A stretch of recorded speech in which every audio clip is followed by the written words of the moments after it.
And you've got some pieces of the administration that have a very clear message about what they intend to accomplish by bringing world leaders to the table to get a deal down, which intellectually you look at and you say, okay, well, what they're trying to do is get to zero, where you just actually have free and fair trade, which is something that right, left, and center has talked about for years. And then, but it doesn't. There's other pieces that are like, no, tariffs are good. They make us rich, and they should be in here in perpetuity. And it's not just us losing this in translation. It's actually happening within the administration. We will unleash the power of American innovation. We will soon be on the verge of finding the cures to cancer, Alzheimer's disease, and many other diseases. The cure for cancer is closer than ever. But the Biden pill penalty is forcing researchers to abandon breakthroughs that could save millions of lives. Only President Trump can fix it. He'll ignite a golden age of innovation to defeat cancer once and for all. Tell Congress end the Biden pill penalty. Ladies and gentlemen, your attention, please. Keep the faith, hold the line, and own the libs. It's time for our main event. Good Tuesday to you, and welcome back to the Ruthless Variety Program. I'm Josh Holmes, along with Comfortably Smug, Michael Duncan, John Ashbrook, left or right across your radio dial. Things are going great.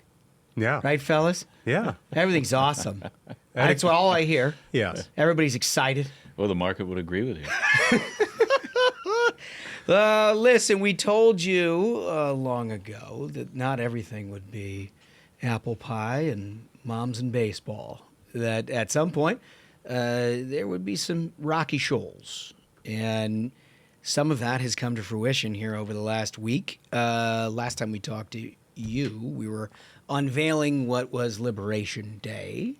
And what that was, basically, was a bunch of tariffs that this administration was levying across the world. It was something that Donald Trump has talked about since the mid-'80s, essentially. Shouldn't have been a lot of secrets for the outside world about what his view of tariffs were and free trade and everything else. But I think the extent of it was something that, it's got some people by surprise, notably some people on Wall Street.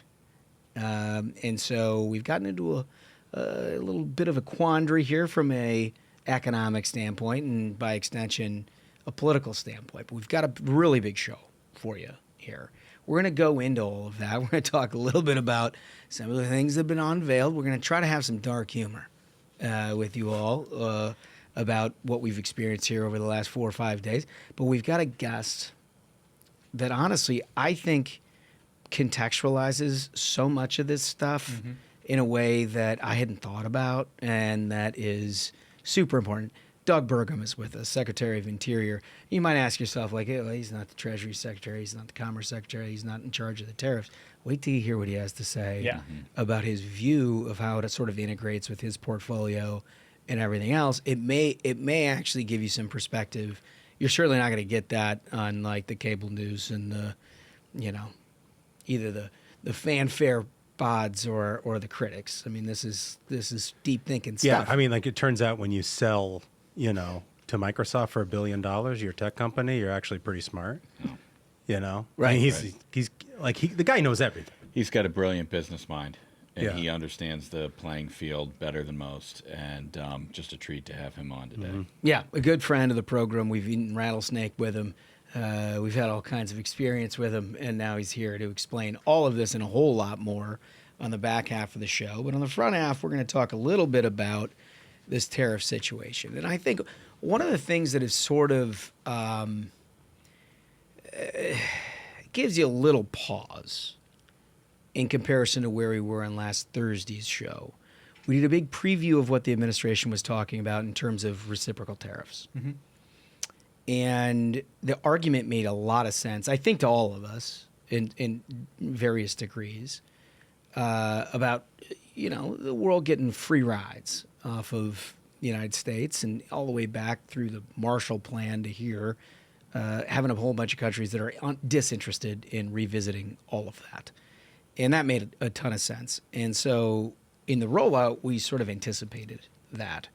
Turns out reciprocal is maybe a bad, like in concept, it makes a ton of sense. But in practice, as they rolled it out, it was more than just the tariff policy. It was trade deficits, which, again, we've heard Donald Trump talk about since 1984 on public airwaves about how that's a real concern. I don't disagree that it's a real concern, but it's not the same thing in a lot of ways. And they rolled this thing out, and it was we were tariffing some things that we'll get into that, well, shall we say they don't have a lot of capability of having the same kind of a trade market as a country of 330 some odd million people who happen to have the most vibrant economy in the world.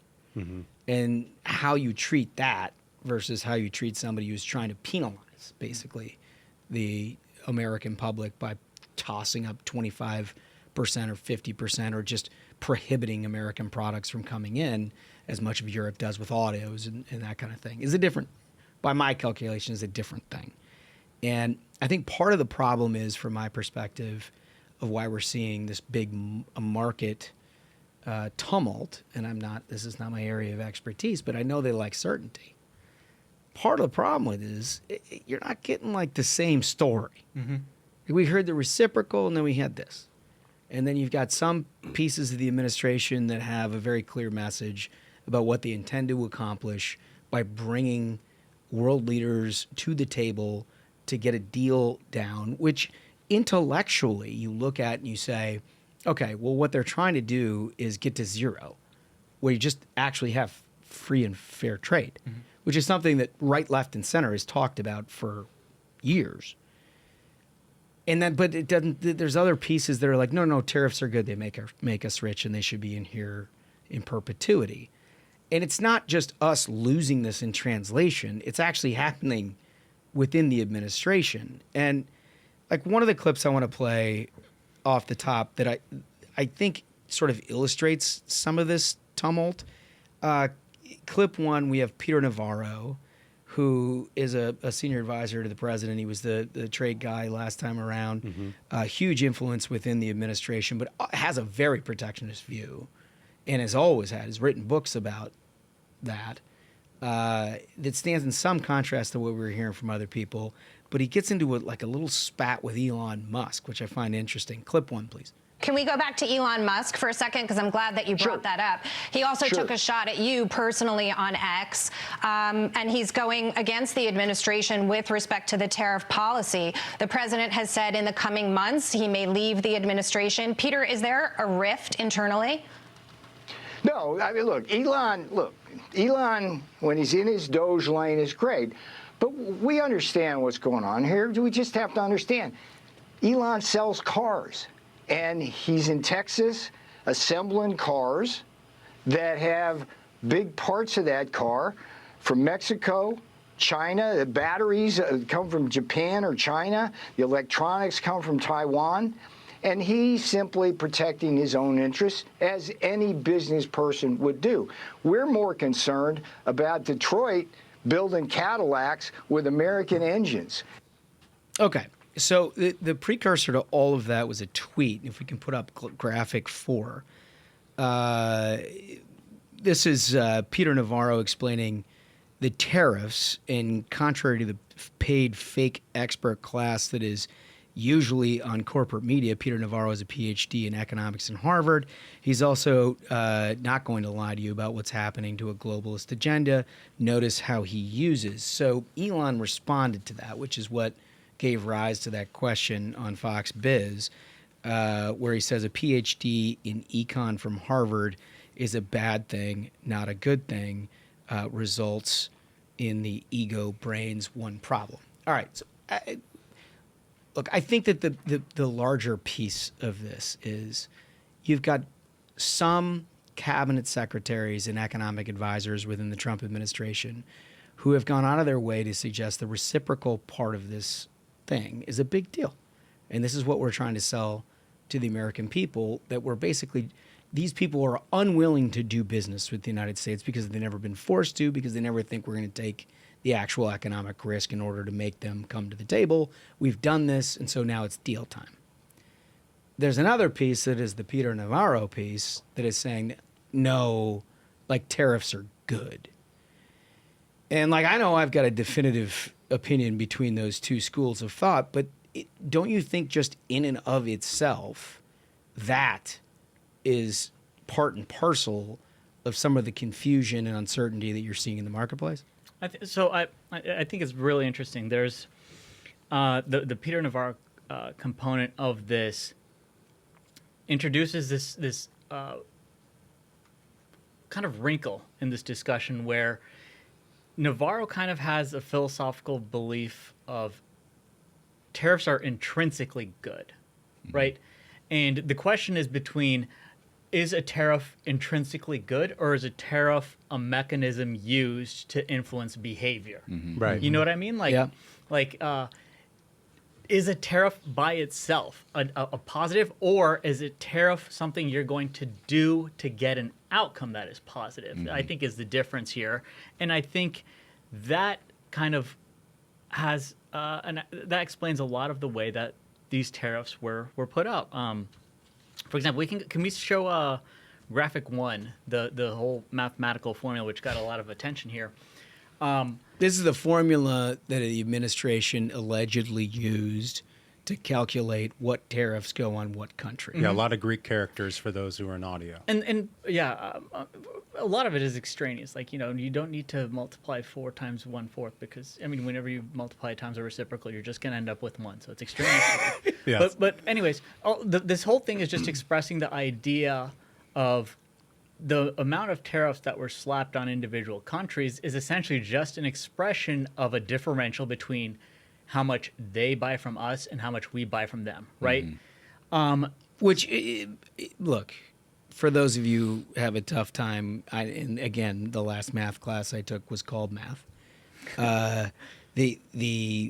What we're saying here is a country of 330 plus million people in the largest, most dynamic economy in the United States has to have the same import-export ratio as a country of 3 million people. Like the same dollar value of goods and services. Like bilateral trade deficits don't tell the entire story. Right, right. But that's basically what you're trying to say by what they've reduced this down to. To go further, you need to be ready for what's down the road. As energy demand continues to rise, we're harnessing breakthrough innovations to increase production in the Gulf of America. Our latest deepwater development, Anchor, produces previously inaccessible oil and natural gas, allowing us to deliver the energy we all need today so everyone can follow their own road. That's energy in progress. When you're doing this trade policy and you're using tariffs as a mechanism, is the idea to create a level playing field, which is what you accomplish with the idea that we discussed of reciprocal tariffs. If a country is tariffing you at 1.5%, you say, okay, we'll tariff you at 1.5%. We want an equal playing ground. As opposed to if you have like a country with a population of like, let's say 5,000 penguins, right? Where you had some person put in, who may have sold goods and services to the United States, and all of a sudden it's like, well, the penguins aren't spending that much on us. Which is actually a real yeah. example, if we can put up graphic 2. This is a meme that's been going around. It is part of Heard and McDonald Islands, which is uninhabited, from my understanding. It's a sort of a property, I guess, of Australia in some ways, but it's uninhabited. We've tariffed them individually. Apparently, the only inhabitants are of penguins, and so the meme coming around is peace was never an option with the penguin with a sword. The other aspect to this is the circuit breakers tripped on their markets, and I think there was a hard stop on all trading on that island because of what happened. So don't discount that. I think it's only fair. Donald Trump has spent a lot of money at McDonald's. It's about time he gets something back. Look, the idea of reciprocal tariffs, I thought, would accomplish 2 things. I think number one, it allows the United States of America to renegotiate on behalf of the American worker in all of these markets. And I think that's a great thing, and we should do that. Yeah. And I think also we need more industrial capacity in the United States, and I think COVID revealed that for all of us in so many ways. And I feel like in what they did here with these tariffs, which weren't exactly reciprocal, they were based upon a trade deficit, it sort of obfuscated what should be a very clear message from the administration. Yeah. You know, I mean, there's some situations in which it doesn't make as much sense, where you like look at like Japan and that situation. It's like, well, shit. You know where Toyota has the largest manufacturing plant in the world? Yeah, Kentucky. Georgetown, Kentucky. Yeah. You know? Mm-hmm. Or like Vietnam. People are looking at Vietnam. They're like, wow, Vietnam is a really large tariff we're putting on them. Well, that's because like a place like China uses Vietnam as a third party to dump steel into the United States market. Mm-hmm. Right? And it's like, it feels like by not doing the reciprocal tariff, we're trying to solve other problems in trade with this tariff that isn't related to some reciprocity. Mm-hmm.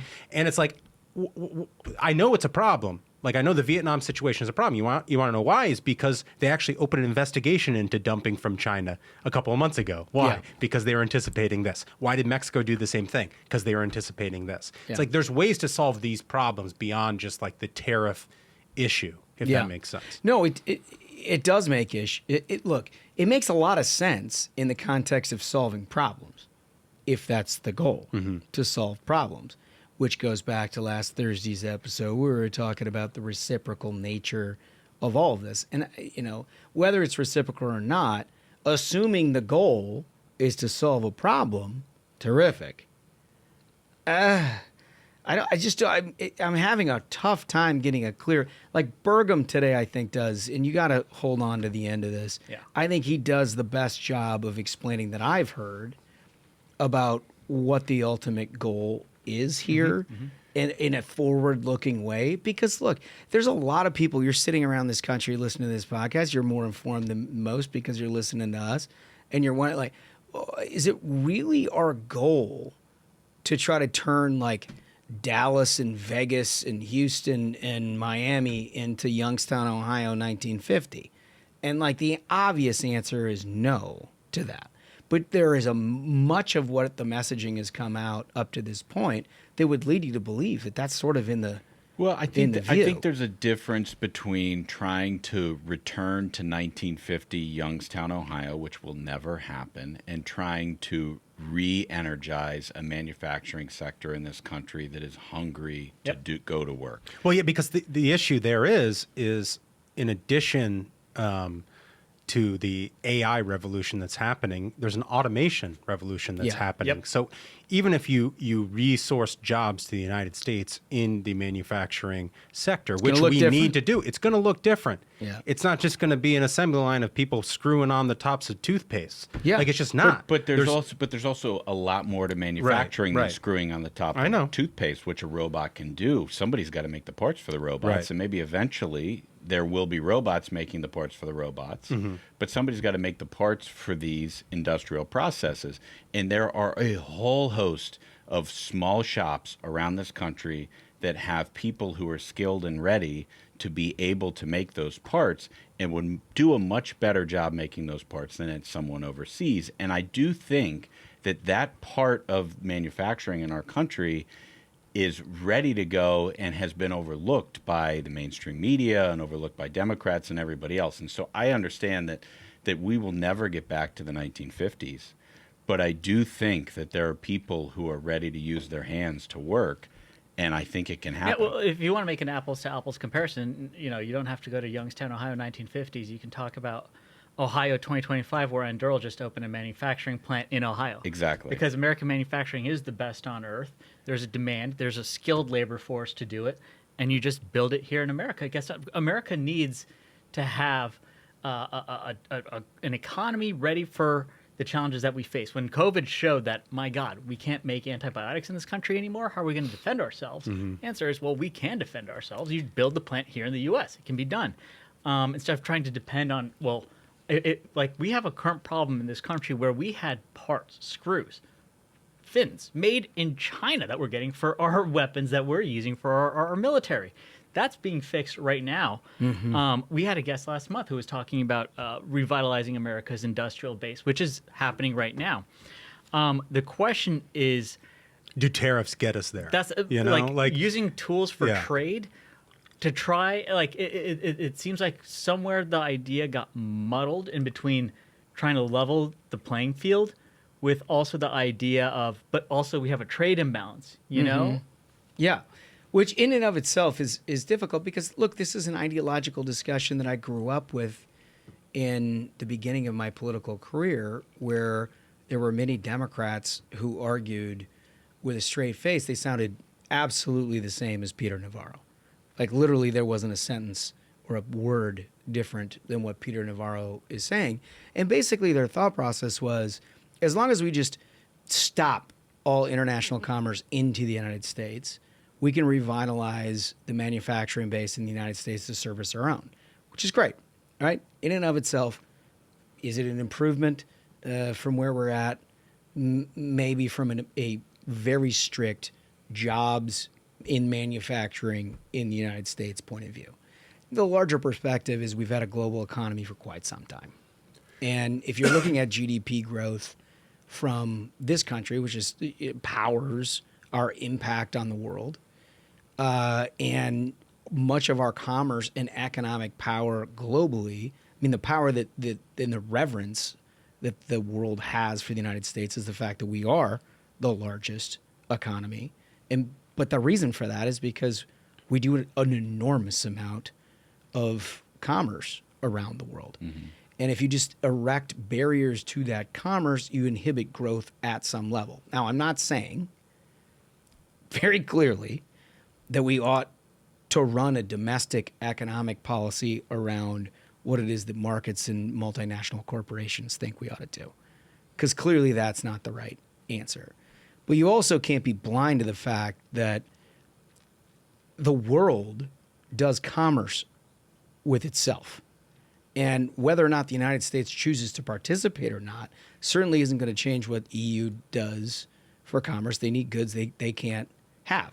Much of this goes back to like an energy discussion that we had about the Ukraine war and Germany and Russia and everything. If you can't get it from the United States, you're going to get it from somewhere because you have a demand side problem. Right. They can get soybeans and they can get stuff from Brazil. Chinese can get stuff from Brazil and South America if they need to replace what they're getting from here. And it's like you don't have to actually be a political scientist to figure out that when you supply a necessity to certain parts of the world, you have some leverage. And that's one of the reasons why energy in and of itself, which I understand is sort of carved out of this discussion in a lot of ways, but why it's a national security imperative. Because if America supplies it, that's an advantage. Well, there's a lot of other goods that we're in that process of. I think the question is trying to find the equilibrium here for what America can export and find a deal that we can actually get into markets that we're prohibited from being in now, at the same time that we can take in goods and services that other countries do at a lower cost that are better for us, that don't jeopardize our own economy and our own workforce. Right? I mean, that's basically the whole substance of the argument. I totally agree with you. And I think that I think what you're saying also that's very smart is that there's so many more inputs that are barriers to success for American domestic companies beyond just tariffs and trade. There's a cost of labor. There's a cost of healthcare. There's a cost of energy. There is the cost of regulations. And what I'm talking about is removing those barriers to prevent domestic companies from accessing our own market. That's a great point. And I think that, like, one of the things, and I'm not trying to say that everything they're doing with these tariffs is exactly right. I think that the idea is good because they are trying to rebalance the global marketplace in a way. But I do think that, just a guy growing up in Ohio, and, you guys all, Midwestern guys, Smug's a brilliant financial mind. Like there are barriers that have been erected to American businesses trying to service American customers. I get that, dude. But like, you drive up 94 out of Detroit and you see like, you leave downtown, you see Grosse Pointe, and it's beautiful, and there's lots of big homes. And then you see for like 10 miles the skeleton of what used to be like the most amazing city in the United States of America. And like times change. And times change. And it wasn't because of regulations and stuff. We outsourced the auto industry in so many ways. And Well, we had a workforce that was Right. unaffordable, and Yeah. people had to figure and out how to... I understand it. So I guess what I say, my question, I don't have the answer to this. This is fucking complicated. Yeah. It's complicated shit. But like, how do you build an economy for tomorrow that has a role for reindustrialization of the United States of America that allows, a part of our country to work in that environment? I just think it's going to have to be some component of our economy of the future. It just has to be. Yeah. And I think COVID revealed that. Yeah, I think that's right. And let me wrap this, and then we'll get to our question and all of that. But it's part of a larger economic story that this administration is trying to tell. Clearly, the tax reform piece is a huge part of it. Yeah. That made a lot of progress over the weekend. The United States Senate passing the joint House-Senate budget, which allows you to go forward with a process called reconciliation. Now the House's job all week this week to try to figure out how to get that over the finish line. The import of that particular process, given the backdrop of what we're doing with the global economy, could not be higher, right? And so you hear, I've got zero patience. I mean zero. For Republicans that are like, yeah, but it doesn't do. Yeah, but. Okay, well, you're going to have to figure out how to provide some tax certainty for businesses to plan. Totally. When they're in the entirety of their marketplace is uncertain. You got to have at least one side of the ledger that's making sense to people. And I'm just not open for business with people being like, well, it doesn't do this, it doesn't do that, it doesn't do that. Look, we saw what happened in 2017. Trump passed tax cuts. Economy went through the moon. Right. The wages went up, everything. We know what that does. That's great. I'm just saying that was a good economic environment because Trump basically created it. We are now in a transition deal where if you're going to actually get any portion of what the Trump administration views as an onshoring of jobs in manufacturing, you as Congress need to get that shit done ASAP. I mean ASAP. Because it's never been more important. So anyway, that process started at the end of last week. It's going through this week with the House, and you're going to hear a whole bunch of people about how it doesn't do this, it doesn't do that. Bullshit. Like, it doesn't. I don't care. You can come back and make the case to 435 members of Congress on another day about what it is that your ideal situation looks like. They need to provide the Trump administration the backdrop of some kind of certainty on the tax side yesterday. Yeah. With this situation. So anyway, listen, that's our view. It looks a little heavy, but honestly, dude, Can I say one last thing? Yeah, please. You do not hear this at all from the administration because they would not say this. But there is some ridiculous messaging that you see out here where people are saying like, the stock market's not real. It's just like zeros and ones or something. Right. There's a reason you don't hear that from the administrations because that's not a good argument for them. It's not good, dude. I don't know who out there is trying to put out this message of like... I'm seeing this shit on the internet, dude. It's like you're talking about real people with real retirements. Yeah. It's like... It's the worst. These are the worst moments for X influence. Yeah. Right? I mean, this is for people who are very much invested in the partisan side of politics and they're very interested in like carrying the cause through their arguments. There's no time that you would look dumber on a moment-by-moment basis than getting out over your skis and trying to give analysis of what it is that's happening now. And that's a perfect example. Like, oh, yeah, no, the stock market doesn't matter. Oh, that's cool. Doesn't matter. Doesn't matter, guys. All right, tell that to every pension in the entire country. Well, it shouldn't be our entire policy focus is like, we can't do something against upset Wall Street, but you also have to recognize and like be a person who's like aware of the situation around you to not be like, hey, your retirement account doesn't matter. Yeah. It's like, how would you possibly think that's an okay thing to say on the internet to everybody? Like, it's just some people are so dumb. Yeah. I mean, look, I think at the end of the day, if this thing gets, if there's a tax component and Trump can do deals here, and that's where we came into this last week. If that is true, you could very easily see by late summer and the fall a fundamentally different economic environment that is like rapid fire growth. Yeah. You could see that, and it's fantastic. And given what this guy has done in pulling a rabbit out of a hat, both politically and from a policy perspective, since he's come down the golden escalator, I'm willing to give him the benefit of the doubt on giving him a shot here. 100%. Right? Everybody trying to tell you the market doesn't matter when that day comes is going to be like, look at the market. Yeah. Yeah, That's the thing. 100%. you gotta have some credibility along the way. And I've had for my entire professional career a lot of trepidation about this side of the ledger in terms of tariffs and in terms of isolationism and all. Like I don't buy it. I think that's 1950s view. If, as you're going to hear from our guest, it is a mechanism to get to a new manufacturing sector in the United States that is forward-looking and futurist, that's a compelling case to me. Yep. People have been hungry for that. That's a compelling case and one I can get beyond. So anyway, our question of the day for all of you, do you trust Trump on this tariff policy? It's a good question. It's just a bottom line deal. You heard what we had to say. Interested in your thoughts. We're going to read it all. You got to like and subscribe. And if you do, we're going to go through absolutely all of it. We'll get to your comments from last Thursday's episode right after this.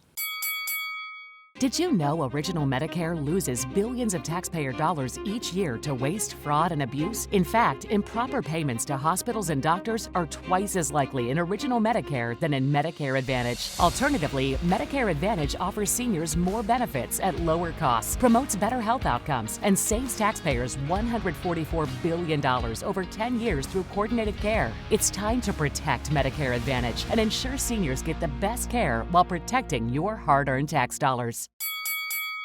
Okay, so you'll recall last Thursday was the preview of Liberation Day as the Trump administration discussed it. We took your comments on that with a question of, will reciprocal tariffs work? Interesting thoughts. Thank you for liking and subscribing. To do this, we always start with a voice. Okay, first comment comes from that guy 19, and that guy writes, these tariffs are not reciprocal. They're numbers attached to whatever tariff they have on us divided by our trade deficit with them. In most cases, it ends up putting a 10x tariff on them compared to ours. It is in no means reciprocal. If it works by lowering whatever tariff they have on us and then we reciprocate, fine. But if not, it's going to be a huge tax on Americans. I think that just shows you the breadth of opinions from our audience. Yeah, I mean, look, that guy 19, he's got the same opinion that I do. You're right. I mean, it's not all four of us, but what he just articulated, I think, is exactly how I feel about it. Smart stuff. Comment 2, Dunks. From the Silent Generation. They write, because of liberal economic policies and regulations in the U.S., we have lost manufacturing to countries like China and Vietnam. This makes us dependent on other countries and destabilizes national security. During a crisis, we may be solely dependent on our enemy to produce goods. This is why the USA is trying to bring back manufacturing to America, which will create more and better paying jobs and at the same time reduce costs of transportation and lower taxes for the companies coming back. The fact that no tariffs will be levied is also a great incentive. This is the reason for the tariffs. They have been asymmetrical for far too long. We allowed them to be asymmetrical after World War II because the USA was booming and the rest of the world was in poor economic health. Now, however, is it time for reciprocal tariffs? We do unto you what you do unto us. What could be more fair? I do like this. I do think asymmetrical tariffs are a problem, and I do like this guy's perspective. Very smart stuff, as always. Comment 3, please, Smug. This comes from Rhonda K. Rhonda writes, it sounds like the tendency of a lot of administrations to not want to address the issue of tariffs is very similar to a lot of administrations not wanting to touch entitlement programs. I think that's a great comparison. In both cases, it might not be popular and would cause a lot of worry would be politically difficult, although it would likely be good for the country. I love this comment because it goes back to what I've said on this episode, and I said it last week, which is like, we shouldn't, pursue public policy because it's, we're scared Wall Street's going to be scared, and that keeps us from doing what we think is right. And I think that is like entitlements, where it's like there may be short-term political costs to what we're trying to do, and we're obviously seeing that right now with the tariffs, with the market going down as a result. But at the end of the day, it's different to say tariffs are objectively a good thing and we should have them in perpetuity versus saying what I think most of us here would agree is that tariffs as a negotiation to get others to reduce their tariffs or to renegotiate other aspects of trade is much better. Yeah, that free trade, that like Thomas Sowell's pretty fucking smart. And like Adam Smith is pretty fucking smart. Yeah. And Frederick Hayek is pretty smart, and trade is a good idea and we should do it. Yeah. Yes. Yeah. No, I think, and that comment sort of underscores our whole discussion here, right? Which is if it's a means to an end. Yeah. If it's a means to an end, okay, that's fine. Let's just straighten out some of the messaging here so we're all on the same page about what it is that we're doing. And I think that would provide some certainty, maybe a deal or two. Get some deals. Maybe a deal or two would help straighten some things out. I mean, I think the bottom line is in a very deeply divided country, you're going to have 49% that unbelievably voted for Kamala Harris. Like somebody they knew demonstrably could not do the job as president of the United States. Right. After they voted for Joe Biden, who we now know absolutely couldn't do the job as president of the United States, who picture in their head, Bozo the clown sitting at the frickin' controls, just sort of willy-nilly operating this thing. But that's the reality we have in this country. And you got to do something to disabuse that. Like that. I know it's ridiculous, and I know that when you win the majority, it doesn't matter because you make policy and those guys just have to make whatever.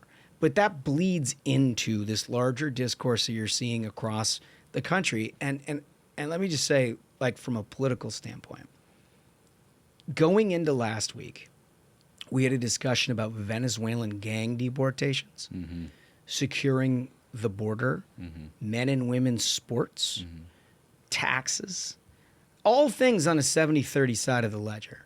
How many things this week matter? Do you think you can have a discussion about judicial, activism this week? Does anybody think that that's going to have resonance beyond a partisan 7% of the American public who's nothing that anybody on the Republican side can do is wrong and everything the other side of beyond that? Does anybody want to entertain judges' discussions? To your point, this whole subject has blotted out the sun. It's blotted out the sun, so you got to take care of it. And the thing is if you look at the history of successful administrations, and I would rate the first term of the Trump administration as an incredibly successful term because of this. They created an economic optimism within the United States where you're open to other parts of the discussion.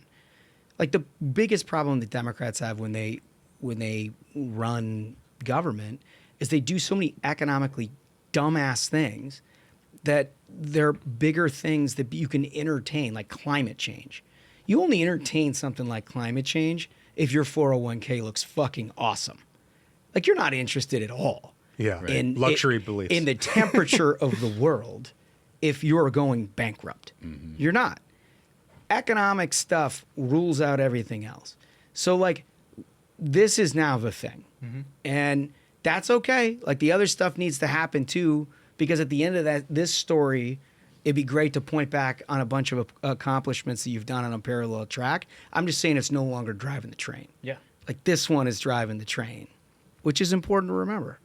Anyway, that's my 10-cent little makes sense. Political lecture. When we come back, Doug Burgum, Secretary of the Interior. This guy does a better job than any of us can do on explaining both tariffs, what we're doing on energy, public lands, and everything else. He's just terrific, and we love him to death. Comes back right after this.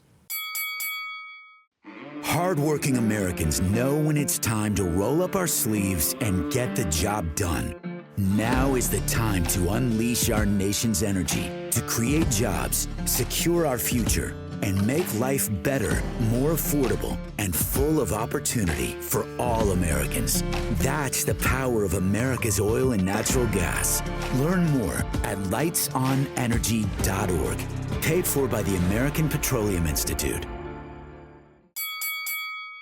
Well, all of you OG listeners know very well that one of our favorite guests on this program, going back several years now, Secretary of the Interior Doug Burgum. How are you, sir? I'm great, and I want to say that this is the most fabulously overdressed I've ever felt on a podcast. Right off the bat, you guys are all got the zip up, you got the uniform on, you guys looking great. We're keeping it real. I know. If you'd have told me, I mean, I left this thing behind. I never wore a suit when I was governor. Well, you have to keep it. You have to keep up appearances now. I mean, you're really like it's a big job. So well, I got asked shortly after I became governor. They said, "You don't wear a tie. I think you're being disrespectful to the office." And I'd never been asked the question publicly. It was on a live television thing, and I said, "Well, if I thought wearing a tie would make me a better governor, I'd wear two ties at the same time." Very good answer. Very good answer. But here I am. I'm wearing one tie today, but great to be with all of you guys. Great to be with you. This has been a long time coming. Obviously, we're huge fans of yours and been talking to you since we ate rattlesnake with this gentleman. Yeah. Which was an experience, by the way. I never knew I loved rattlesnake nachos. That was a terrific thing to learn. Yeah. It was awesome. It's been a long way since the fair in Iowa, right? Yes, it is. And then today, I think we're going to get a chance to break some news on some more wildlife species today. I think it's on the agenda today. We will. And I think it's a dire situation. I actually think so. You may not. You may not. I do not. No.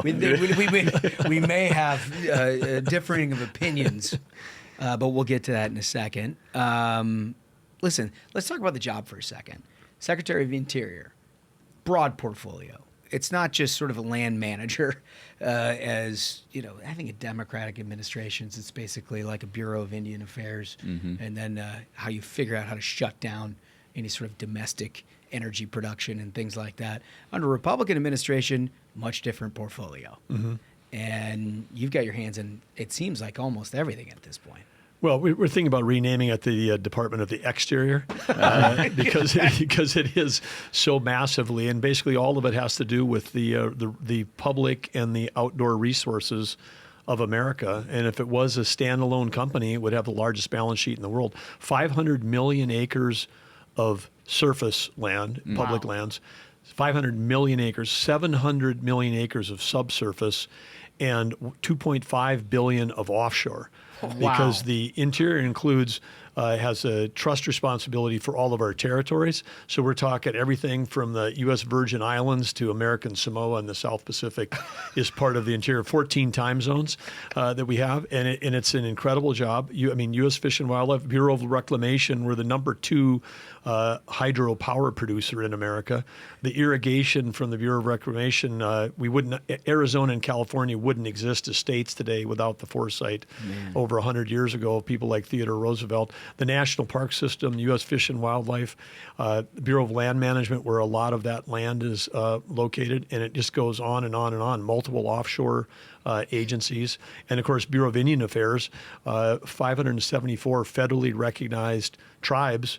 And also the Bureau of Indian Education is not in the Department of Education. There's 125,000 school kids that go to school on tribal lands as part of the Bureau of Indian Education. So the opportunities exist. This is like being in a foxhole surrounded, and every day you get up and you can attack in any direction, and there's big opportunities. The good news is all the staff at Interior was able to rewrite the entire website on a paragraph that he just recited. Amazing that you've got that all down. Listen, people said being the governor of a Western natural resource estate, they said you've done all this before. Yeah. And I'm like, I went down the list and I said, yeah, everything except offshore drilling. We didn't have North Dakota was weird. We didn't have any like $12 billion rigs 100 miles offshore. That's the one energy production North Dakota doesn't do. Yeah, exactly. That's it. But ironically, a bit of a passion project for this guy. Yeah, no, I'm learning a lot about offshore. And it's 16% of U.S. oil and gas comes from offshore, and that number could be a lot higher. But you talked about, I mean, the Biden administration, basically, their whole game plan was to try to shut down the development, whether it's timber, whether it was grazing, whether it was oil and gas, whether it's critical minerals. The whole thing was, humans aren't going to be part of the landscape. We're going to shut down all of this development, and then somehow chasing this, climate extremism ideology. None of that reduced the demand for any of it. Didn't reduce the demand for timber. It didn't reduce the demand for critical minerals. Critical minerals were going up because of technology. The demand was rising in many cases. All we were doing was shifting supply to our adversaries, and their adversaries were funding wars with the revenue coming off the sale of like their oil and gas in Russia and Iran funding 24 terror groups with that. I mean, that was not helping us, it was helping our adversaries. And then our adversaries don't have an they don't have an EPA. They're not following any rules. I mean, if you're doing open pit mining with child labor with no reclamation, your cost, China, might be lower. And then you flood the market with critical minerals and crush anybody that's trying to do mining in our nation. So we've gone on a long path of really turning our back on what was put away for the benefit and the enjoyment of the American people. That's literally, sort of etched in the creation of the public lands. But the benefit includes, because if you have the largest balance sheet in the world, then Interior has the worst returns of any fund of any land. I mean, it's like like -$1 million. Yeah. Everybody knows the national debt, $36.5 trillion. We get pounded in every 4 years. Here's our debt that we have. I've been trying to find out where's the asset side of the sheet. There's not. I cannot find in Washington the asset side of the balance sheet because it doesn't exist really. People can speculate, but we don't have a good accounting of what all of these millions of acres are worth. What are our national parks worth? I mean, what are the last best place? I mean, if you added all that up, it's got to be double or triple or more than what our debt is. I mean, if we had and there's just no accounting for it whatsoever. No, we have this weird government P&L. I say weird because we do weird accounting. Yep. If you have a 10-year software as a services contract, they roll it into year one and stick it all in the budget in year one, and then everybody goes, oh, we can't buy software as a service, it's too expensive, when it would actually be less cash going out the door over the next 10 years of a contract. So that's my term of weird, but it's a... you don't have to worry about gap accounting because they don't have shareholders. They're just taking money from taxpayers, and they're like, we'll be fine. Exactly. For the longest time, it's just been... this is why I was so pleased when you and Chris Wright were essentially brought in to help get this country back on track, because all the tremendous and abundant natural resources we've had in this country, we've been told that it's like, you can't touch that. No, you're going to destroy the planet if you use any of the natural resources we have. You have to import it from Russia and China, who do it on slave wages and fund wars against us. It's unbelievable. But the amount of work that you both have already got started is tremendous. You already see it reflected in cheaper prices at the pumps. What are the most significant things you think have already been accomplished?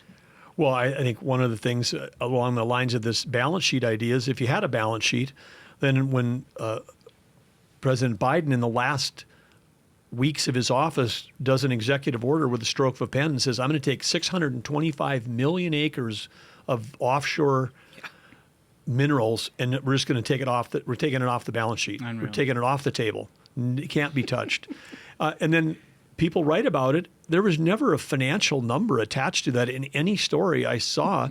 But what was the number? Did he just wipe out 10 trillion? I don't know. What was it? I mean, there should have been like Biden wipes out, 10 trillion from your children and your children's future, whatever. Because we all get told, the $36 trillion of debt, this is how much is yours, right? We divide it down, but per family and scare everybody to death. This is your percentage of the debt. Well, why don't we tell them all that their percentage of the public lands is 3 or 4 or 5 times larger than the debt? I mean, what would that do to the long-term, the 10-year interest rate if we actually published a balance sheet that said that our debt was a fraction of our assets? That's incredible. Yeah, it is. I hope we get back around 1%. That'd be a great way to get started on it. And we're not anywhere close to 1%. I mean, if the Interior's balance sheet, was worth, 100 trillion. And a 1% return would be $1 trillion. Yeah, right. And last year under the Biden administration, during 4 years of declining revenue, they got it down to $18 billion. So we're 1/50th away from, we're 1/50th of 1%. Incredible. So it's all upside. Okay, I think we can get a little more return out of this for the, and that's part of it. So again, part of why this mission is so fun, because we're, American prosperity. And then world peace. Those are the two things I get to work on every day. Yeah, that ain't bad. No. That ain't bad. It's a good to-do list. Yeah. To Smug's point about what you've already accomplished, 2 months and you're already taking advantage of opportunities offshore, particularly in the Gulf of America, opening up new leases. I wonder if you could talk a little bit about that. Yeah, well, and to be able to, set up a lease sale, the first thing we had to do was undo the banning of the 625 million acres. So President Trump executive order, those executive orders, every one he's done includes, like on paragraph 2 or 3, this cabinet secretary shall in 15 days. I mean, it's very explicit in those EOs what he wants his leadership team to be driving against. And I mean, Pete Hegseth got one that was 60 days. And I'm like, Pete, how'd you get 60 days? Mine are all 15 I mean, like, come on. I gotta, so anyway, we full confidence in you. But we have missed a weekend at Mar-a-Lago or something. So we have, so he's providing direction, and then he's providing, very clear, and then he's providing explicit accountability measures, and then he's empowering us to go do it. I mean, that's what you want in a leader, and so that part's been great. But we unbanned the ban. Mm-hmm. We got the equivalent of a third of the lower 48 back on the table again. We did that about 6 weeks ago, and then last week we announced that we're having the first lease sale. And people that aren't in the oil and gas industry wouldn't understand, but when there's a lease sale, it's an auction. Yep. People bid, companies bid, and when they win the bid, guess what they do? They write a check to the federal government. Right. They pay you. Yeah. Not for the minerals. They pay you for the opportunity to develop the minerals. Yeah. Then they go build like a $12 billion offshore platform. They take all the risk. They hire all the people. They do all the smart geologic work, and then they start producing. And when they produce, then we get a percentage of the royalties. We, the public, the federal government, we get paid as being a partnership for the minerals. And then some of those are directed towards things like coastal restoration. I mean, most of the conservation that's happening around the Gulf of America is paid for by the oil industry. You kill that thing, you kill offshore, and you kill all the revenue that goes into, all the projects that people would love to have, whether it's fish and wildlife or reserves. So anyway, it's a business, and we're in the business, and those companies that are doing that, they're our customers. Mm-hmm. If they're writing a check to us, I treat them, in North Dakota, I treated them as customers, and we're treating them as customers now, and that's as opposed to we're treating them as the enemy. Yeah, right. And also, because guess what? If you shut them down in the Gulf of America, you know where they go? They go to offshore in Africa. They go to offshore in South America. They don't stop doing it. They just do it someplace that is less, better for our adversaries and worse for Americans. So because we do it cleaner, safer, smarter, healthier here than anywhere else. People should insist. They should be insisting. The public should be insisting that all the energy is developed in the United States. No question. If you care about the planet, you would insist it's done here. You would insist, but the previous administration adopted sort of a mentality where they shut all of those things down, and then had things like electric vehicle mandates where we had to offshore basically the entire production of all of it and ensure that we were entirely reliant on adversaries, as you said. I mean, this is like the... China controls 85% of the refining of rare earth minerals that the EV strategy was built upon. That's insane. I mean, if you're on Team EV, you were on under the Biden administration. You're on Team China. Yeah. What percentage of the Chinese energy budget goes to restoring American coastlines? just out of curiosity. I'll tell you what they are doing. They built in the last year. They brought on line 94. Gigawatts of coal-powered electricity. Okay, 1 gigawatt powers Denver. Okay, 94 gigawatts. That's more than. I mean, it's 94 Denvers. Or if you take California plus New York, California and New York don't generate for their state 94 gigawatts. And so the last 100 years of electrification to build out the systems for California and New York, China did that in a year. That's who we're competing against. And they're spending hundreds of billions on hydroelectric, and they're building 30 nuclear plants. And all of that is because the war for who's going to win, the battle for AI supremacy, which is effectively the World War III that we're going into, it's going to be fought and won by who leads in AI. They understand that AI, the constraint isn't the software. The constraint is the electricity. And we could win it on the tech, because we've got better tech, and we could lose it because we haven't figured out a way in this country to build electricity, enough of it fast enough. And that's what Chris Wright and I are working on every day. That's why President Trump signed the energy emergency, is as much about the electricity as it's about the price at the pump. I mean, it's like we've got to get going on electrical generation. It's so nice to hear somebody who's got this thing all sorted out, like a business guy who sort of understands how this stuff works. Yeah, I mean, it it makes you feel better because 100% the previous administration was all- essentially just focused on cutting America off from its own resources. And I don't know, it might be because the president's son is going and meeting with these countries that we're buying energy from and losing the AI war to. But it's just refreshing to see that someone who understands the problems that this country is facing, President Trump is put in charge of fixing this. It's tremendous. Yeah. We're going to take a quick break. When we come back with the Interior Secretary Burgum, which I just like the ring. Secretary Burgum. I feel like, I feel like a part of it at this point. We've come so far. We watched all of this. Anyway, listen, everybody this week concerned, thoughtful, at least top of mind about a new tariff policy coming out. There's a big role for what it is that you do within the context of that. Let's just get your broad thoughts about where we're at with the tariff policy. Well, I'd say that what people are focused on is the short term, and they're focused on a market reaction. This kind of seems what everybody's been focused on the last few days, as opposed to the underlying transformational shift that's occurring. And this is pretty typical. Markets often miss the big shifts, and they react at short term. And the perspective I would bring is not really as Secretary of Interior, but from the mid 90s till the December of 2016, the day before I was sworn in as governor, was when I resigned as from my last public company board, a chairman of software company. So for 20 years, I was always at least on one, sometimes two, because as CEO, chairman, corporate officer of public companies. So going through 20 years of quarterly earnings, one of the things that I learned during that time is you don't build great companies and you don't have great outcomes if you're focused on the stock price tomorrow. Mm-hmm. What's it going to be? I mean, and particularly when we're competing against someone like China, who's thinking, 100 years out, generations out, and then we're going to make decisions based, it was a bad idea because the market didn't like it. Well, first of all, the global markets, all these other global exchanges, they all had priced into their model that they were going to continue to be able to sell into the world's largest market, the U.S., unimpeded, while they protected their own markets. So if anybody's, got crocodile tears for the overseas markets, having a down day. Yeah, they're having a down day because we've just leveled the playing field. I mean, that should be expected, as opposed to I'm shocked. No, I mean, it was built into their business models. Now in the U.S., some people that develop more onshore and less offshore, they're going to have different reactions. They're going to have to adjust some of their business models. And I get that people are feeling like, hey, it came too quickly and they weren't expecting it. President Trump's been talking about this thing not for weeks or months or years. He's been talking about it for decades. And you go back and watch the clips from the 1980s. He's been talking about this.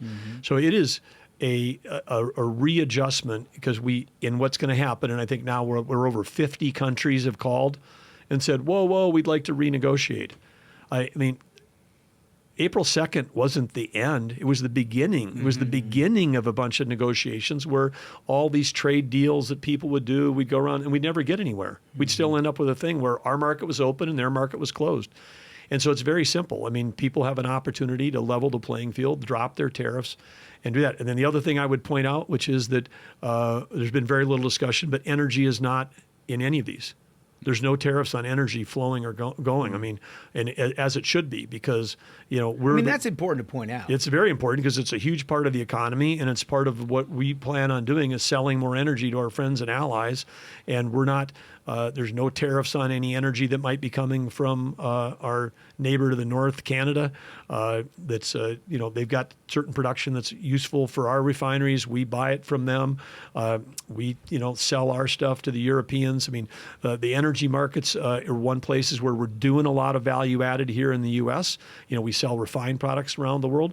It's one of the industries that was smart enough and innovated enough and invested enough that we didn't kill it. Like we killed mining, we killed timber. We're trying to kill agriculture half the time. I mean, manufacturing we killed and offshored, all those things. So the one industry that's functioning at a quite a high level, which is all the energy industries, that stuff is excluded, but nobody's talking about that. But that was a smart move by President Trump to exclude that, and so I think the bottom line on this thing, the smart money is coming to America. And the smart money is not panicking right now. The smart money is like, wow, this is a huge opportunity. There's a complete readjusting and a leveling of the playing field. These tariff barriers, everyone's like, oh, they're going up. No, they actually could be coming down. They actually could be coming down. And he's also, President Trump's been super clear, which is if you got a manufacturing plant, if you're Toyota, if you're Doosan, if you're any of these companies that are, Japan, Korea, Germany, if you build your car here, there's no tariff on that. There's no tariff on something that's manufactured here. Which is the whole point of it. Which is the whole point, which is, this get manufactured. Because we learned during COVID how vulnerable we were to all these supply chains. That was eye-opening. Yeah, and now the general public actually knows what a supply chain is, and they understand how radically we went too far to become completely dependent on our adversaries for many of these supply chains. So this is a reordering of that, and again, I'm long-term very bullish. And when you take a look at the trillions of dollars of capital that's coming into this country, it's going to be it's fantastic. And then when they say, wow, well, what are we going to do about labor? Well, because we've got people that are, cutting or sewing or stitching shoes or something in some foreign country at a low labor price. Well, this is the time. This is AI is going to drive robotics. It's going to drive efficiency. The people working in a factory in the U.S. are not going to be at a sewing machine. They're going to be programming or working with a robotic sewing machine. I mean, that's like right there. But the future is right at our fingertips.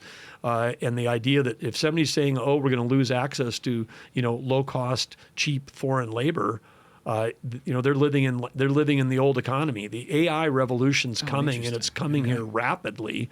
And this is a big advantage for the U.S. We have 10 million jobs open in our country. China has got quite high unemployment among 18 to 25-year-olds, even with college degrees. And the AI revolution happening in their country puts, the automation, that puts their people even more out of work. Here, it just brings us back into having less labor pressure on pricing upwards because we'd finally have, high-paying jobs. Yeah, like in North Dakota, I get this, in North Dakota, we had the lowest unemployment in the country, like most months. It was like less than 2%, 2% to whatever. It's like there was, tens of thousands of jobs open for like anybody that, any group of people that might have been looking for a job. That creates pressure on labor going up. And instead, we're like, well, how are we going to solve this? What we need is more automation. So you go to a place like North Dakota that doesn't have natural in-migration. The level of automation you see in companies there, instead of like, oh, I need 10 welders. No, you get one guy that's running a robot that does the work of 10 welders. And then that one person, we have fewer jobs that are more purposeful and higher paid. And that's the vision for America. But that's where innovation and technology comes together. And it's really a remaking. So when we're onshoring, we're not trying to bring.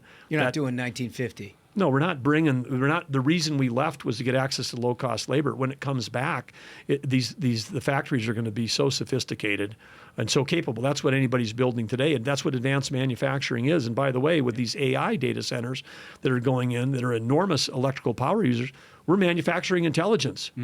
This is the highest value for a kilowatt hour in human history, in humankind.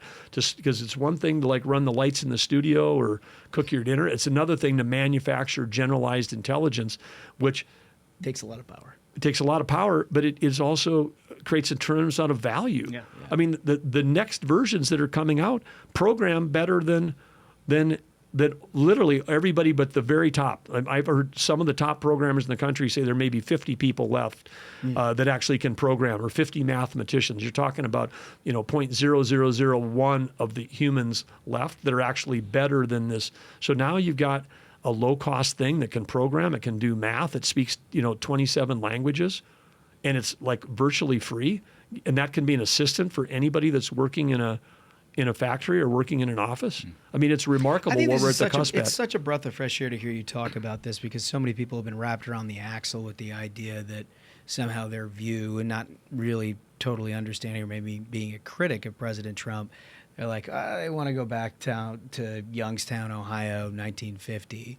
And it's not that. I mean, what you're talking about here is the next generation of an economic boom in the United States and why this is a critical piece to it.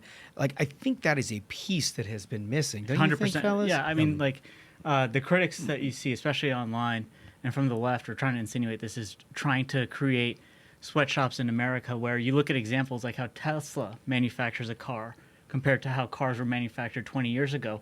Their output's like 5 or 10 times the old auto factories. They have the same amount of employees, but 10 times efficiency because these have massive robots that they're doing building the cars. It's just in the same way with technology. If America can remain the leader in that, technology is just going to be an efficiency multiplier. Totally. Duncan, you have some?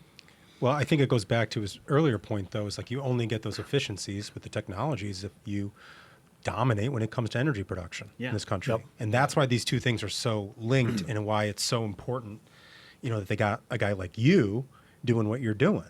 Because it isn't just, reshoring these jobs. It's like you need to be able to turn the lights on. You need all of this power for all of those large language models in order to run all of those programs constantly.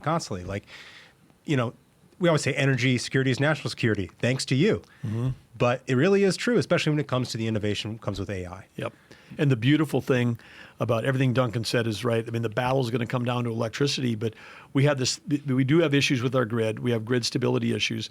But when the whole climate extremism, let's do solar and wind, which is intermittent, unreliable, unaffordable, very expensive, but we're going to stick it all in a place like North Dakota, and then we got to build the thousands of miles of transmission lines. I mean, good luck doing that. I mean, because I say pipeline, you say protest.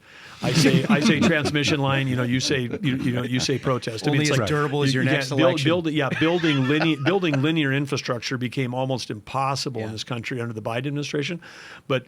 And I've been through a few pipeline protests myself, as you know, as governor. But if you build a data center in a place that's got stranded natural gas, and where you're manufacturing stranded natural gas, so you got low cost energy, build it in a place that's a little colder. That's good because that's part of the cost is cooling them down. So head north, my friends, and so you do those two things, and then your output, your manufactured intelligence.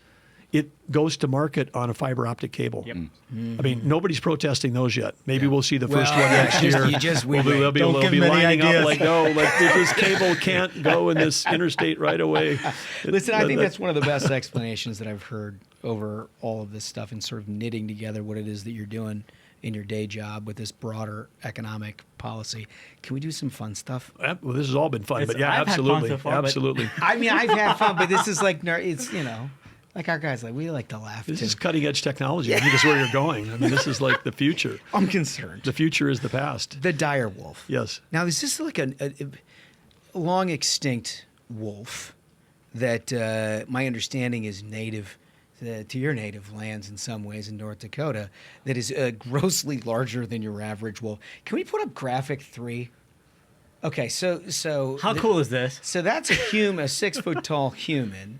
That's a dire wolf. It's 3.5. It's 7 feet long. Yeah, for just the listeners, they have the gray wolf at 2.5 feet, about 6 feet long. The dire wolf, 3.5 feet, 7 feet long, and they compare it to a 6-foot tall human. You can literally ride that thing in a battle. All right, so this thing has been extinct, but there's an outfit called Colossal Biosciences, which does this sort of thing that I'm a little concerned with, and I'd like the secretary to give me a reason why I should feel more comfortable about a 7-foot-long wolf that they've now basically, through the miracle of science, brought back to our planet.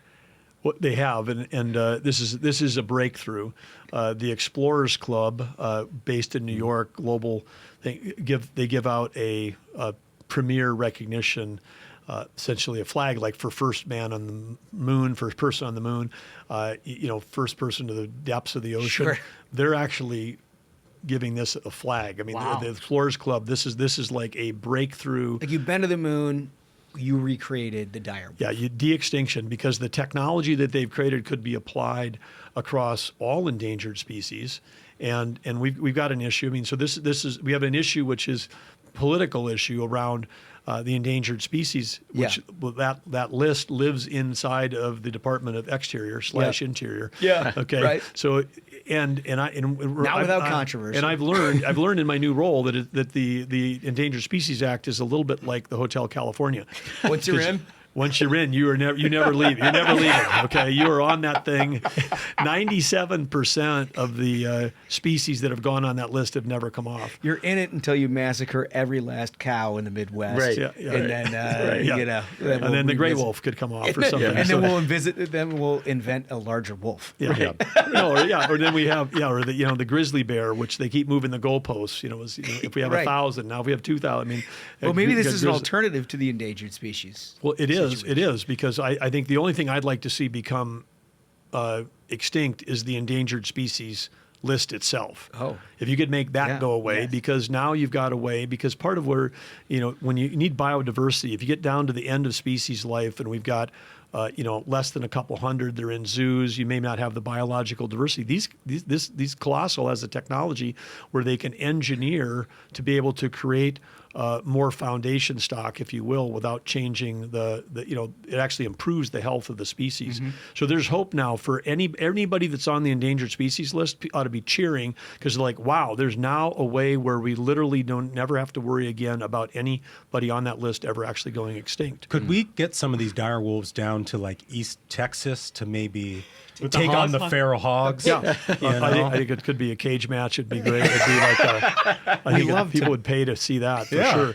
We could call that fight. Yeah, but this is, and I think again part of what we have to think we're what do you call it? Science fiction meets reality. But Game of Thrones played a huge role in this thing, and the company that has this really sophisticated technology, the first person who wasn't part of the scientific team that got to see a direwolf puppy was George Martin. No kidding. Who created? They brought him up, and I think he. I think he sat. They had the throne. He sat in the throne with the. See, that's smart marketing. So I have one ask. And he cried. I'm told too. I have one ask on this. Congratulations to the direwolf, but can we prioritize? Like, if we're going to bring back animals, can they be delicious ones? Yeah, no, I would they something. They can be. Can we get some of those? And I don't know how the dodo bird but that's woolly mammoth. The woolly mammoth. It was on their list. It's like number 2 on the list. And part of I know this is because in a beautiful, clean lignite coal field in North Dakota, where we do some of the top reclamation in the world, they were with the big thing. There's like, what's this big white thing? It was a woolly mammoth tusk. Came out of the ground, and it's about the same age. This we're not talking dinosaur 55 million. Dire wolf and woolly mammoth were around during the last ice age, so like only 12,500 years ago, and they're genetically super similar to the wolves you see here. They're genetically a woolly mammoth is like literally like an elephant DNA plus fur. And, so it's like buffalo. Yeah, and one of the things your listeners could go online. There is they as a prototype in the lab, they created a woolly mouse. Oh yeah, no, we covered this. So that was the same guy. So they're so anyway, but the woolly mammoth is within sight.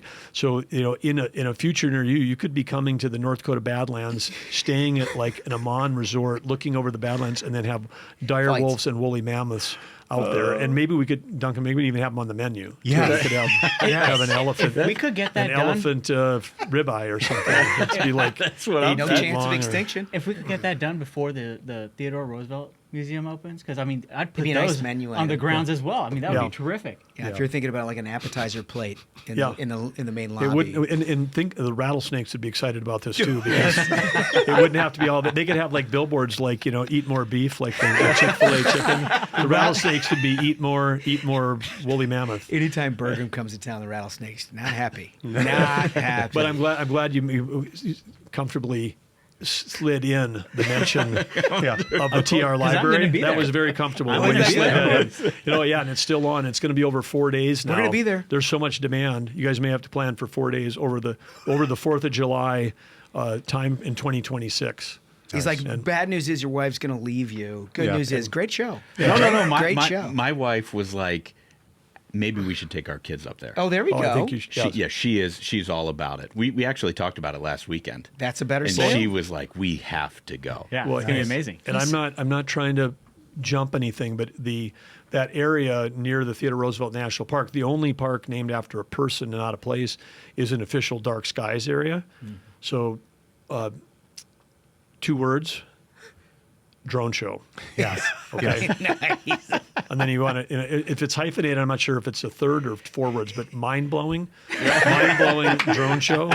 I mean, What a salesman! no, but seriously, I mean, think of at the end of TR riding across the sky on horseback with an American flag. I mean, your kids would be like, it would be an experience they would never forget. You can't I mean, beat it. I'm sorry. I think America should just send Burgum out with like Willy Loman style, Yeah. like a suitcase, and just go country to country. Be like, well, wait till you hear about this. Yeah. I mean, I'd buy anything this guy's selling. The last thing I want to get to, I know it's the real reason you wanted to work in this administration or any administration. NDSU coming to the White House. Yeah, very exciting. A big deal. Yeah, they're going to be here. They're going to be here on actually tomorrow. I mean, And it's exciting. And not the first time they've been here, but great that President Trump's invited them. The NDSU Bison, just to make sure for all your listeners, it's spelled B-I-S-O-N. It's pronounced B-I-Z-O-N, like a Z, and it's not plural. It's I made that mistake. Yeah, no, I mean it's easy because I mean there's a lot of fishes in the sea too. Yeah. No, I mean no, it's like it's fish, bison. I mean, plural for fish is fish. Plural for bison is bison. Bison. Well, they've captured their 10th national FCS title. They did, and how sweet it was against our neighbors from Montana. When you get to beat up on an arch rival, your neighbor, that's pretty fun. It was a heck of a game. I mean, that Cam Miller, the quarterback that North Dakota State has, is incredible. He also almost like out-dueled Shadur Sanders in Week 1 when they played Colorado. Oh, I know. I remember that. Yes. Yeah. I mean, people don't understand how much talent there is. No, in it's FCS. been that way for a long time. In fact, 10 times. And I was at that game in Colorado. Catherine and I were on the field. No kidding. On the field, and it's going back and forth, and it comes down to the last play, and it's a Hail Mary, and our guy catches it, and we're on the field, so we couldn't see the angle. We saw him catch it and go down, and he landed like on the half-yard line. Yeah. Oh. Yeah. I mean, as opposed to in the end zone, because we would have won the game on the last play of the game. So that was a thriller too. But touchdown Tommy, the quarterback for Montana State, incredible athlete, and they were favored in that championship game. They were, and of course, well, you put a bison up against a bobcat. You kind of know what the outcome's going to be. I mean, one weighs a ton and runs 35 miles an hour.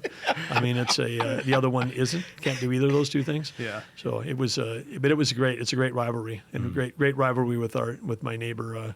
Governor Gianforte too. Gianforte and Danes. Like, I hope you took some stuff off of them for that win. Yeah. Well, we had we do bets, back and forth on some of these things, and I was betting him about why don't we bet bison steaks, and then he replied and he said we don't eat our mascot.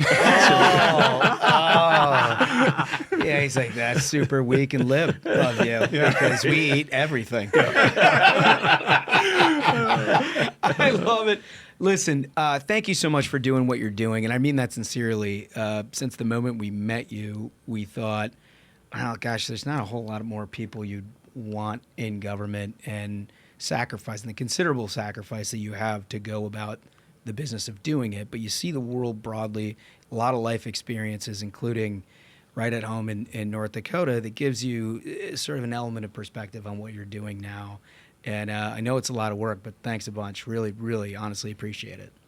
Well, great being with all of you, and you guys do a fantastic job too, and you have fun doing it. And it's thanks for everything you're doing to help America understand what's going on in this administration, because we're absolutely putting America first. Thank you. Thank you. Thank you.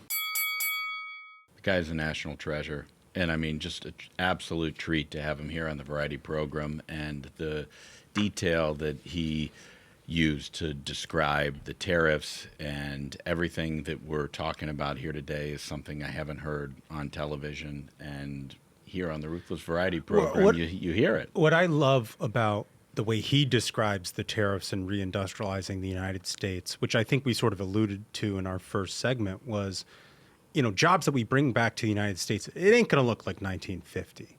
It's like you're actually going to be bringing back jobs that are going to be good paying, high paying jobs in the future of technology with automation and with robots doing a lot of work. I mean, that's just the reality, is that parallel to this re-envision of the American economy, we're also going through this boom with AI and automation. And like, if you're going to look 50 years from now, what the American economy is going to look like, it ain't 1950. Well, I also like the game plan, right? So the game plan that he lays out here is, yes, you want to onshore more of these jobs. We want to onshore more manufacturing, no question about it.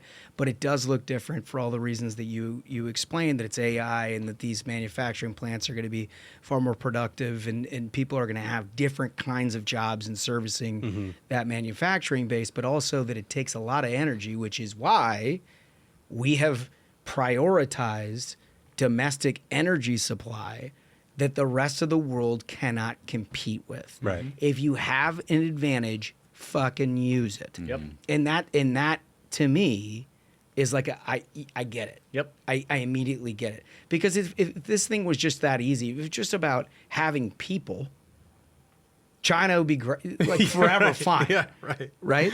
Yeah. But the fact that you have people with certain expertise that you want to try to reinvigorate in an economic standpoint that requires X that the rest of the world can't supply, well, now you got something. Yep. Right. It's not about having the most people. It's about being the most productive. Yeah. It looks like an industrial revolution 2.0 rather than just sort of like a, wouldn't it be nice if we had a Youngstown, Ohio again? Yeah. Right? It's a holistic approach. Yeah, and he's the only one that's been able to explain that to me in any real way. Like I've liked elements of what the other secretaries have said, and I've pieced it all together, but I keep getting kind of hung up on components of it. He sort of painted a picture for me. Is terrific. Yeah. And our listeners are lucky to get that. Yeah, totally. Really, really good. Okay, listen, Hack Madness.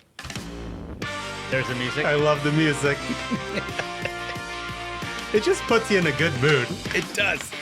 I will say that the one piece of crowning the next biggest hack in all of political journalism, that a little bit of a tough point for the Ruthless Friday program, is that we haven't been able to play King of the Hill, because we don't want to prejudice the jury here, and there's a lot to work with. And That's the thing. Last week. Yeah. So, folks, we are on the final four. As you are hearing this, voting is wrapping up. You have to vote. Go to X, go to my profile, it's pinned right there to vote. We've got the final four right in front of us. The matchups are, can I get graphic 5, please? We've got Nicole Wallace versus Joy Reid. I mean, these are some serious matchups now. To have the 4 biggest hacks. And then graphic 6, please. We've got Jake Tapper versus Margaret Brennan. Like, this is now... this is more than a Final Four. These are titans of the hack industry. Blue bloods. Yeah, I mean, it really is. And there's some surprises here. Like, I didn't see a 5-seed Tapper coming into the Final Four. I certainly didn't see Joy Reid getting past some of the other CBS heft that we had in this competition. But here they are. And now they're going against people who I think we predicted to be in the Final Four, right? Nicole Wallace, Margaret Brennan, everybody's talking about this Brennan squad. But as we saw in the Final Four, Duke got beat. They did. Anything can happen. Anything can They happen. did, but I don't think that's going to happen here. I think Margaret Brennan is a PTPer, baby. I think she's going to win. A diaper dandy, too, by the way. I think this is her first tournament. Yeah, this really is a diaper dandy. Yeah. She's going to beat the old guard and Tapper, and then I bet she faces Joy Reid in the final, and I bet she just slaughters Joy Reid. Yeah. That's my guess. Well, she's got to kind of be hoping for that sort of matchup with Reid out of the media now, having lost her job. There's less to work with contemporaneous. If you have like a big seed and a lot of momentum going in, what you don't like is somebody who can make up ground that is like a Nicole Wallace. A recency bias. Right. But she's now available for that. Right. Nicole Wallace. Right. Yeah. If I'm Brennan, I really want to face Joy Reid. To your point, Yeah. It's like if Nicole Wallace is up there doing some brainworm She take could give on us national something tomorrow. television. Right, exactly. So it's really anyone's game, but you gotta go to Comfortably Smug's account on X and vote right now. I think voting will close at like 1 p.m., 2 p.m. Right around. Eastern time. Yep. and then we'll have our championship. Then you'll have the championship matchup. It's Absolutely love it. And thanks to Burgum for bringing up the old dire wolf. Yeah, by the bringing it way. back. I mean, that thing scares the shit out of me. Turns out like he's like instrumental in creating new animals. I fully support it. Just Bring say- it back. It sounds like a Michael Crichton novel. I know it's just not something we're comfortable with, or at least some of us. We'll have to figure out what the banana pool is for the. I think it's the 30-06. to be honest with I'm you, not sure that does the job. I didn't get a chance to ask him a question. I wanted to see if he gave us full line-by-line instructions on how to kill a rattlesnake. Yeah. And I wanted to ask him, how do you kill a dire wolf? And I just really think it's a rifle when it's not paying attention. The only way to kill a dire wolf is a couple thousand years of breeding that turns them into a husky. Into a regular dog. Oh, that might be right. All right, so remember our question of the day. Do you trust Trump on tariffs? Do you think that this is part of the plan that's going to work? Interested to hear your thoughts. Subscribe and like to the YouTube channel while you're at it. This has been fun. We'll be back at you Thursday with that Smug. I think we've done it. I think so. Absolute banger of an episode. Gentlemen, thank you so much, Secretary Burgum. Always one of our favorite guests. And thank you to the listeners. Just like Holmes said, go to that YouTube, like and subscribe if you have not yet. So, until next time, minions, keep the faith, hold the line and on the libs. We'll see you Thursday. Stay ruthless.